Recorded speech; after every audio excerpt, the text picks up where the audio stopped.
here, it will now give you the setup new iPhone screen on your other device. So you just hit continue, it'll show your Apple ID, and then you just hit the little continue button there, and now you get this screen. So kind of like on the Apple Watch, it'll have you position the camera over there, just like that. And now it says finish on new iPhone. So this is gonna keep all your information from your previous device and throw it all over to your new device. All you got to do is enter the passcode from your old device. Once you enter your passcode, all you got to do is connect to a Wi-Fi network. Make sure your device does stay near your new device that you are setting up iOS 11 on. Once you do that, you just select the backup and all that good stuff, and you'll be ready to go. So setting it up has gotten a lot easier now with iOS 11. So when launching iOS 11 for the first time, you'll probably notice that there is new icons for the Contact app, also the Maps app, and the Calculator app. Alongside that, we have the icon for the iTunes Store redesign and the App Store. But loading up the App Store, we have a completely new redesigned app. So this is kind of a new way to discover new applications. So this is the today's view, so it gets updated every single day and see what apps are out there, things that are trending and things like that. We also have a tab for games, apps, and updates, and the search. So kind of a new way to discover other applications that people are also downloading. Now, one of the most noticeable things on iOS 11 is going to be the redesigned Control Center. So Control Center, by swiping from the bottom of the screen up, you now get this whole new Control Center with different things like toggles and also applications down here. So by going up here on the top left, you get airplane mode, Wi-Fi, AirDrop, cellular data, Bluetooth, and personal hotspots. So by tapping on one of those, you can turn it on and off on those toggles. On the top right, you also have your music app now, or whatever audio is playing, you will have it here. So this is your music controls, and right up top you get your different source of audio. So Apple TV, bedroom, if you have AirPods or anything like that, or Bluetooth headphones, they will display here. You have your volume slider there. Right below the little toggles up here is going to be the rotation lock, the do not disturb, and also right next to that you have your brightness, so you can dim down and also brighten up the screen. And if you 3D touch that, you have your night shift, so you can turn that on and off there. Next to that, we have our volume control, so you can swipe up or down on here. We also have our screen mirroring, so you can press that and it'll allow you to select the different sources of AirPlay devices. And below this is all customizable now. So finally, Apple allows you to customize Control Center with different applications. So I have my flashlight here, so I can turn that on and off. If I press and hold that or 3D touch that, you can see the different brightness. And next to that, we have our timer. You can press that and it'll directly navigate you to that clock app, or you can 3D touch it and set a timer quickly through Control Center. So all these apps, you can 3D touch them and customize them too. So if you go into your settings, you will now have Control Center here and customize controls. So right here, you can go ahead and delete them or rearrange them the way you like. But these are all the apps you can customize with. So here's more controls. I have your magnifier down there, your stopwatch, and various other applications here. So that is the new Control Center.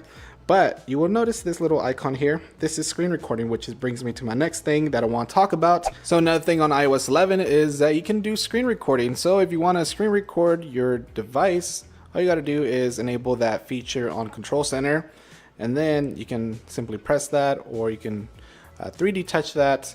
And the only option you get here is if you want to do voice over audio. So I have that turned on, and then I just hit start recording, and now it will start recording. There's a countdown there, and now it is recording. So it'll start recording anything I do on my device. So if you want to upload this to YouTube, or if you are a teacher and want to show something, I don't know, there's various things you can use this for. So screen recording on iOS 11 is now possible. Now when it comes to using Siri, it has gotten some improvements, things like a new voice and also a new feature where you can translate things. So when you say things like, "Hey Siri, How do you say, hey, how are you in Spanish? In Spanish, hey, how are you es? ¿Qué tal estás? So you can translate things to Spanish, German, Italian, French, things like that with just using Siri. Now when it comes to the Photos application, we have new filters like Vivid and Dramatic. So if you're editing a photo in the Photos application, on iOS 11, we have new Vivid and Dramatic filters as you see here. Now when it comes to live photos, we also have new effects for these. So live photos are these that basically it takes a split second before and after a photo. So it kind of is like a little video. But if you swipe up on that live photo, we have new effects. We have the loop effect here. We also have the bounce effect. So if you're going to be posting these on social media, these are really nice to look at if you add one of these effects to it. Now when it comes to the notification on your lock screen, you will now notice that you get your notifications here that have just popped up. Now if you want to see all your notifications, all you got to do is swipe up, and then you'll see all the earlier today notifications along with the past days. So that's how you see all your notifications. But when you swipe left, you still get your today's view and all your widgets and things like that. And you swipe over to the right, you still get your camera app. If I can go ahead and swipe over, there it goes right there. So you get your camera app there. Now alongside that, we also are able to access sort of the lock screen. It'll look like it. If you pull down from the very top to get to your notification center, you will see that the time pops up again along with the date, and you'll be able to swipe left again to see your today's view, and also swipe over to the right to get to your camera. So whether you are on your lock screen or if you are in an app or your home screen, you can always pull down to see all your notifications, swipe left for the today's view or swipe right for your camera. Now when it comes to the iMessage app, we have a new redesigned app drawer. So at the very bottom, we have our apps for iMessage that you can download and send different things. But also we have new iMessage effects. So when sending an iMessage, you can press and hold the send button, and then we have our normal bubble effects. But if you click over to the screen effects, we have our new echo effect and also our new spotlight effect.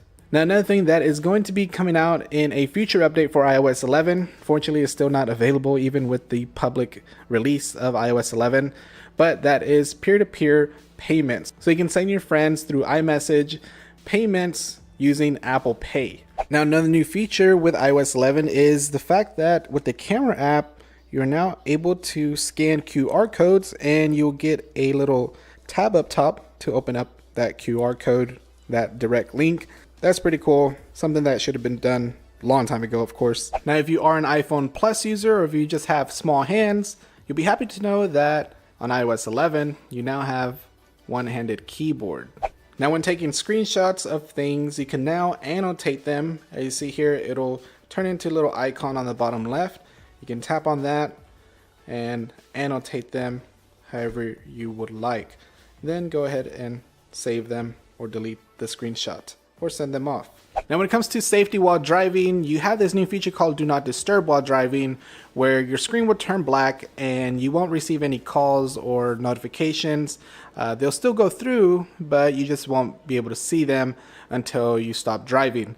You can activate different settings. You can turn that feature on and off manually, or have it turn on when you're connected to a car Bluetooth, or it'll automatically detect when you are driving. But you can also set auto replies to your favorites where it'll tell them, hey, I'm driving, and then they can reply urgent and it'll go through, and that way you can see that urgent message. So pretty cool feature, very helpful as well to keep you safe on the road. Now there is a new Files app on iOS 11 where pretty much it replaces iCloud Drive, and it gives you a whole new file support system, so you can actually see files on your iOS device and send those out either through different apps, third-party apps that you see there. We have Google Drive, Dropbox, macOS Server, and also we have our iCloud Drive. So here you'll be able to see through different documents, whether you be on your desktop, on your Mac, or other things. But this is pretty much a new file system where you can send out actual files through iOS. Now, if you are an iPad user, the new iPad dock is something to look forward to on iOS 11, as it gives you a lot of new features and it makes it feel more like a computer. So with this new dock, it's sort of like the new iPhone 10 that is set to release later this year, where if you are in an app, all you gotta do is swipe up and then you pull up the dock, and if you swipe up even more, you pull up the multitask switcher. Here you'll be able to close out the apps by simply swiping up on the app cards. You also notice the control center is on the right side now. And when it comes to doing split screen, you do also have some new features on that as well. On the apps that are able to do split screen, all you gotta do is swipe up the dock and then press and hold on another app on the dock and just drag it over to the side. Now you'll be able to do split screen, but on top of that, you can have a floating app as well. So if you swipe another application on top of that, you pretty much have 3 apps running at the same time. Now you will also be able to drag and drop text, images, and files from one app to another when on the split screen view. Now with the Notes app, you have some new features as well for both iPhone and iPad. One thing is that you can scan documents onto your Notes application. And if you are an iPad user and you have an Apple Pencil, you'll be able to scan and sign documents, double tap on that document, and then you'll be able to write on it. Now also on the iPad, if you are an Apple Pencil user, if you go to your lock screen and tap with your Apple Pencil, it'll directly pull up